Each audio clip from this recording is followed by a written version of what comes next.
شفو غفو، 7 حروف ایسے ہیں جو ہمیشہ پر کر کے پڑھے جاتے ہیں، انہیں کہتے ہیں حروف مستعلیہ۔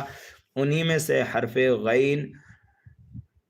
حروف مستعلیہ میں سے ہے، موٹا کر کے پڑھیں گے غفو، را را زبر رر، غفورر، را مشدد پر زبر آ جائے یا پیش آ جائے،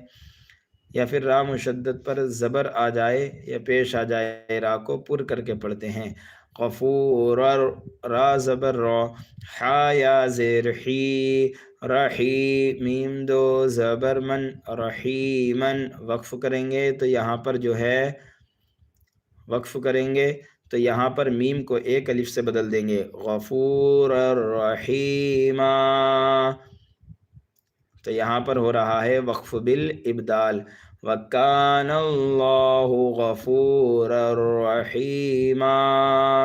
وَالَّذِينَ آمَنُوا بِاللَّهِ وَرُسُلِهِ